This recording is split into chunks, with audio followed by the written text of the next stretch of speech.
Hello, and welcome to Four Little Bears. Welcome back to the 12 Days of Christmas special, Day 10. Again, we're using the Spellbinders Advent Calendar.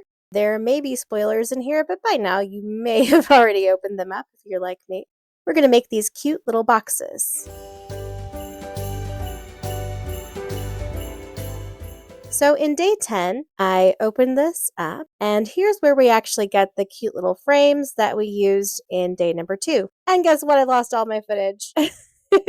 So this is where I used my door as the front of my box.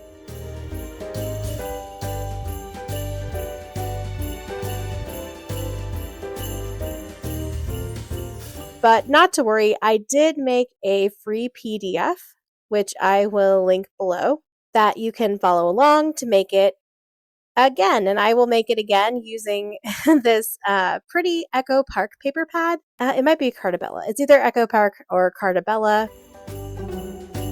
So step 1 is to cut 4 3x4-inch pieces and 1 3x3-inch piece out of just some recycled cardboard. Then you're going to cut a piece that is 5x12.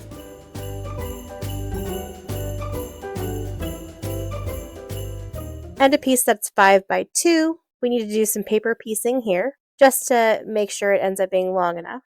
Now, if you're crafty enough, you could split this in half and paper piece it in the middle to make a cute little accent. But I think I just am going to tack this to the end and cover it up later with my sentiment.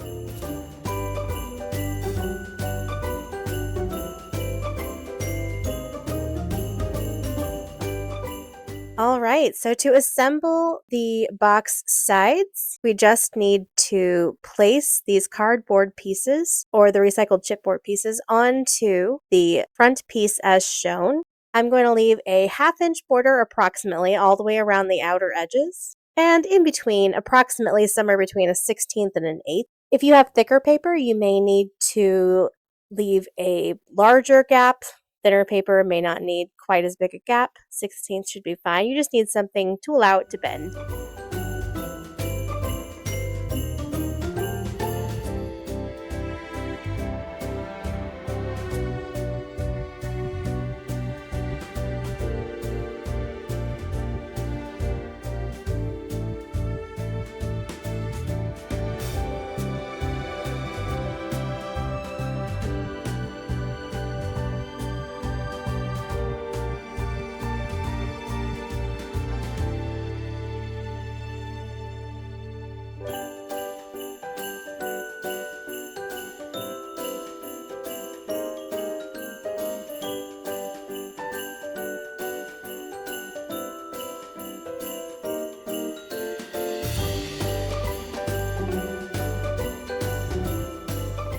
Again, I'm just going to take my bone folder around all of the edges and in between all of the cardboard pieces so that it folds nicely.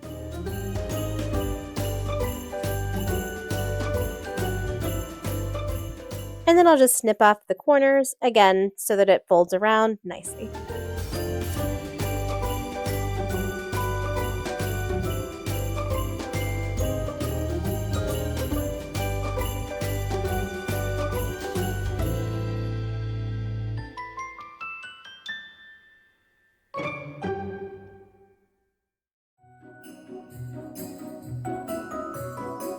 The paper that I'm using folds really nicely around things. If you have a piece that is prone to cracking, just make sure you really ease the paper around, and you may even have to use your bone folder on both sides of the paper to make sure that it doesn't crack as it folds around.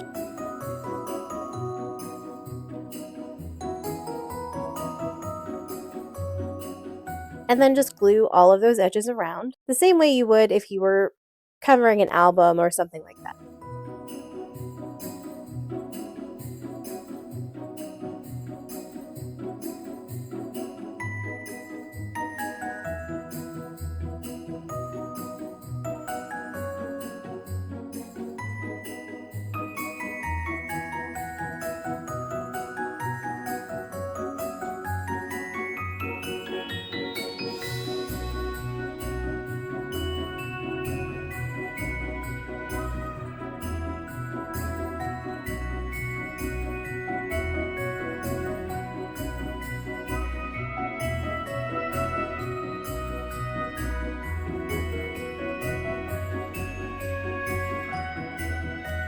Now for the inside piece, again, we're going to do some paper piecing. In the directions, you'll need a piece that is roughly 4 inches by 12 inches and one that's 4 inches by 4 inches.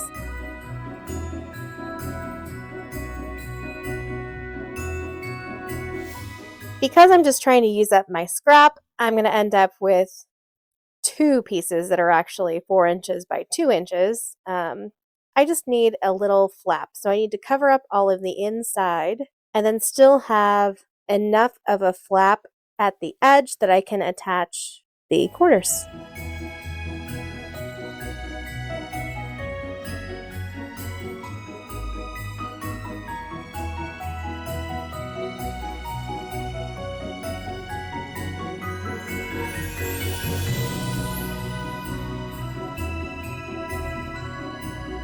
And I'm not too concerned with my inside matching. If my stripes are a little bit off, that's okay with me. If that bothers you, just be more careful as you're paper piecing to make sure that that gingham lines up. And then we'll just put it on top as shown.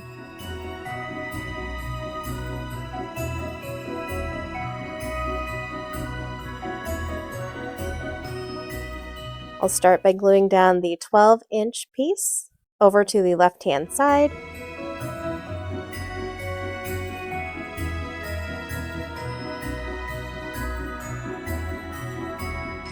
And then my little paper pieced 2-inch piece. And then finally my flap.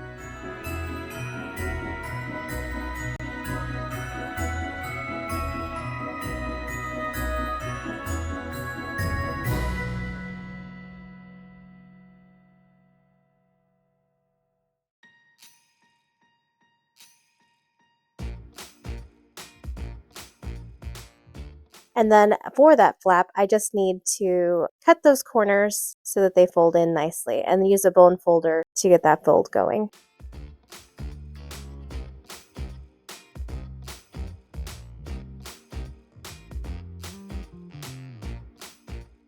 Then I'm just going to kind of gently fold everything. Fold and crease, making sure nothing cracks as I go. And if it does crack, just go for a more, what do they call that, vintage look. You can always add wax to the edges to help vintageify it. For the box bottom, we need a piece that is 4x4 and 3x3. So one piece that's 4x4 and one piece that's 3x3.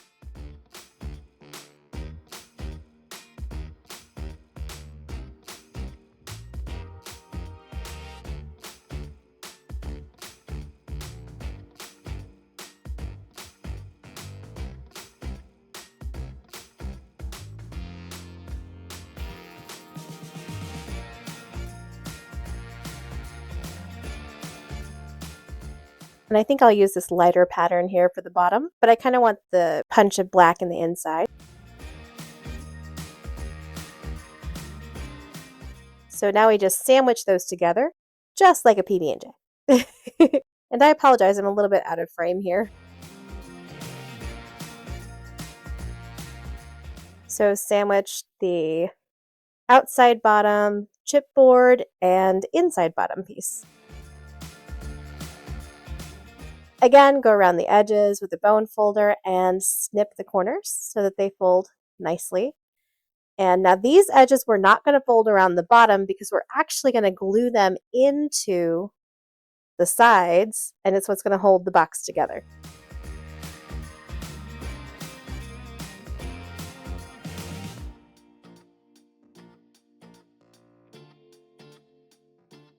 So I'm just going to choose which one of these to line this up with, put a little glue on that flap, and make sure that I line this up really well, or as well as I can.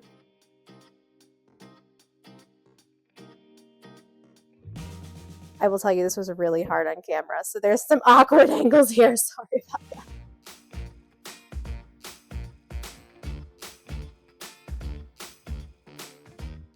I'm just going to go ahead and glue up all the rest of these sides so I can do it as quickly as I can. And basically we're just going to roll this around and use the bone folder to burnish those in place.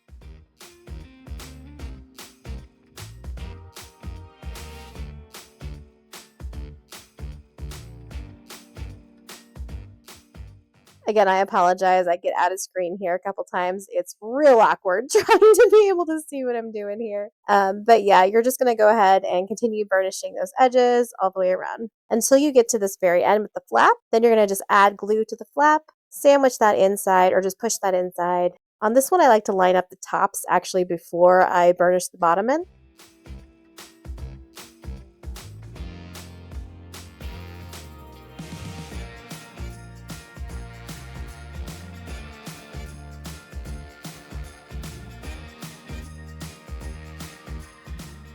And there we go. It is basically done. To decorate this, it is the perfect size for your 3x4-inch cut-aparts.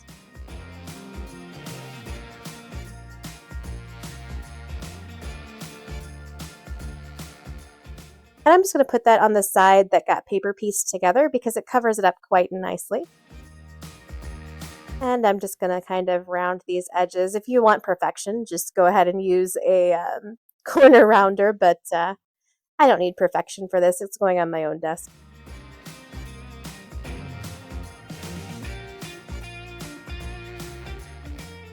And I was going to be done there, and then I realized, hey, I can actually use these frames and then have a little picture on my desk too, so that'll be really cute. So I'm just going to pick out one of the frames that we got in day 10 and a little picture. Now these frames are pretty tiny, so this is a micro picture. It's very small. But I'm just going to measure that out and cut out my picture.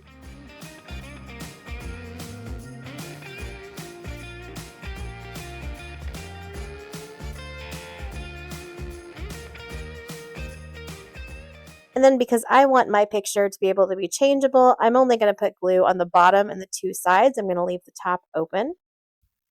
I do a really poor job of centering. Do better than me.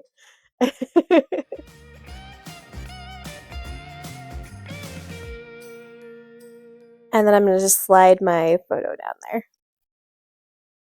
Difficultly because I tried to get that a little too close. But